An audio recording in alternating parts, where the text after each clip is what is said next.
is up? So, since I can't go, well, I am going fishing today, but just off the bank for probably like an hour. I figure I'd do this video because this is a video that I've always wanted to see, like a good instructional video on how to get ready for a tournament. And also, you know, just what all it takes and what's the best way to do it. Well, I'm not going to tell you this is the best way. This is the best way that's worked for me. And I've been fishing tournaments for a long time, as far as little local tournaments, club tournaments, friend tournaments, everything. What I like to do to get ready before tournament season even starts. And what I mean by tournament season is like the local tournaments. They usually start in like April, depending on where you are in the United States. So, that being said, what I like to do, first off, say you haven't looked at your boat in 4 months. Okay, you pull it out of the garage, you're like, oh, I got a tournament this weekend. I'm sorry, but you're going to run into a lot of problems.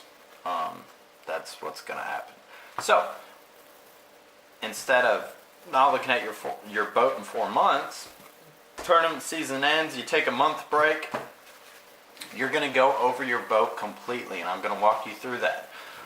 So get a notepad.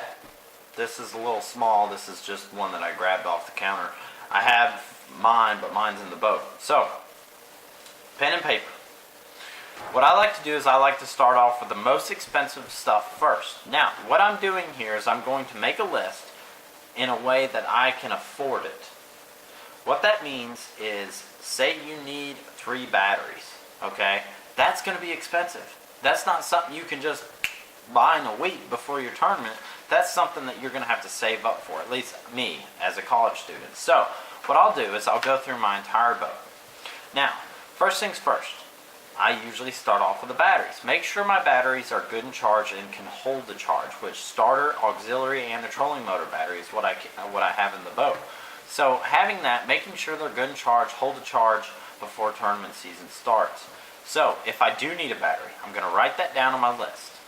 Alright, that gives me however many months you do before till your tournament starts. That means you have that much time until you can buy it. But I do like to throw some pre-fishing in there as well. So shorten it down a little bit. Alright, now we've checked the batteries. Now check the connections. Make sure there's no corrosion. Make sure all your wires are nice and organized. After that, run the wires. Make sure there's no abrasions or any nicks in the line whatsoever. Make sure everything's good all the way back to the motor, all the way to the trolling motor. 12 volt. Fish finder, lights, whatever you have, check it. After that, lights. So, lights are probably one of the most important things, especially if you're fishing a morning tournament or even a night tournament, because you need lights to go down the river so other boats know what direction you're going in. So that's very, very important. So, check your lights. Make sure that they work. Switches work. Make sure that bulbs are good and working just fine. After that, make sure to check your plug. Make sure your plug's not dry rotted. Make sure it'll still hold against water. After that, I like to go to the fish finder. Make sure the fish finder is still calibrated in the, what I mean by calibrated is make sure it's holding the same depth that you're in, if that sounds right. But what I mean is go in the lake somewhere, grab a fishing rod, touch bottom, put your finger at the top of the water, pull it up, measure it, and that's what your fish finder should be reading.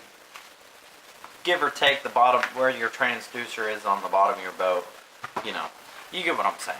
Just make sure it's not saying 8 foot when you're in 1 foot of water. That's not good, okay? Make sure if you have a GPS fish finder that your GPS is working, if you use it. Also, check your live well. Make sure all your live well lines are good, not going to leak, because keeping your fish alive is very, very, very, very important. Make sure that they're going to get their good oxygen that they need in the water. Also, Trolling motor. Check your trolling motor. Make sure there's no fishing line around the propeller. Make sure all your wires are good. Make sure buttons work. Then go to your fishing rods. So what I'm doing is I'm going from most expensive to least expensive. I don't know if that's in the right order, what I just told you, but it's pretty much in the same ballpark. So once you do that, what you want to do is you want to go through your fishing rods. Make sure your fishing rods are good. There's not any, they're not going to break on you. You don't have some 80-year-old Zebco in the boat that's going to break first cast. Make sure everything's good. I mean, you know what I mean. Look at your rod. If it looks like it's about to break in half, I wouldn't fish with it. Also, reels. Make sure your reels are good and oiled. If you don't know how to oil a reel, I'm sure there's probably instructional videos somewhere on YouTube. If not, look to your manufacturer, and I'm sure they have it on their website. Or it should be on the box that it came in. So, once you oil your reel, next is fishing line. Make sure your fishing line is good, and usually you need to replace it. If your line has been sitting on a rod and reel for more than a month and you're not using it, I'd replace it, because trust me, fishing line, in my opinion, is one of the most important things on a boat, because that's how you're going to get your fish to the boat. I mean, if you're not tournament fishing, still, how are you going to get the fish to the boat without good fishing line? If it breaks, then, what good does that do you? So, fishing line. Obviously, fluorocarbon, mono, braid. This is stuff that I've done. I've bought probably 20 to 30 boxes of line in the past 3 months and stocking up.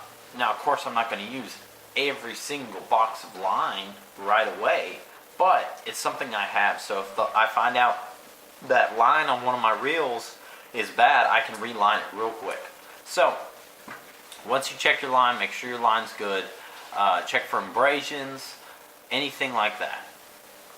Also, next, I like to go through all my tackle, and that means usually what I do, instead of laying it all out, you're not going to know, what's what, whatever, yada, yada, yada. So what I like to do is I like to get a box, open it up. So my accessory terminal tackle, that's all, I've got that all in one box. So what I do is I open up that box, and I'm going to look. If I don't have a lot of bullet weights in quarter ounce, boom, I'm going to write it down on the list. If I don't have a lot of hooks, 5-aught, straight shank, boom, write it down on the list. Whatever it is that you use and you know you're going to use, stock up on it. Because if you give yourself enough time, by the time tournament comes, you'll have everything you need. You'll be 100% ready. So, like I said, batteries, everything that you need, write down on that list and work at it until tournaments start. Now, getting into the whole pre-fishing mode is all part of getting ready for a tournament. Obviously, if you live on the lake or you live close to the lake that you fish all the time and you tournament fish, technically fishing will count as pre-fishing. So, now, if that is the case, you are able to keep up with the fish. So, you should know where the fish are at this time of year.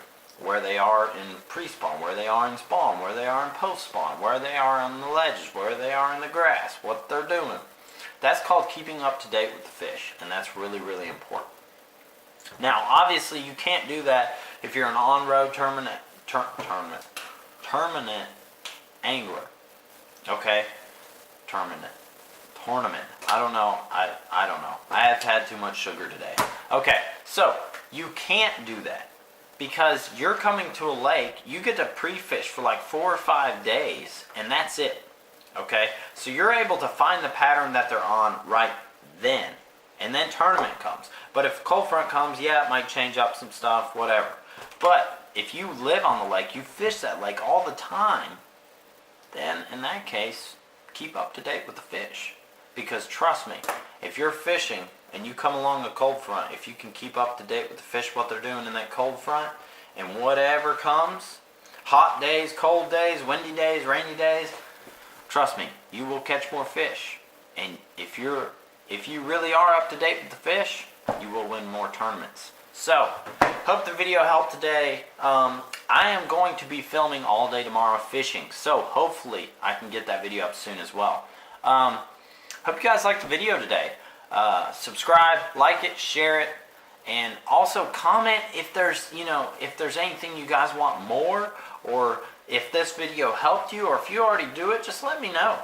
And hopefully I can help you guys out. But Valley and Ridge Outdoors is out.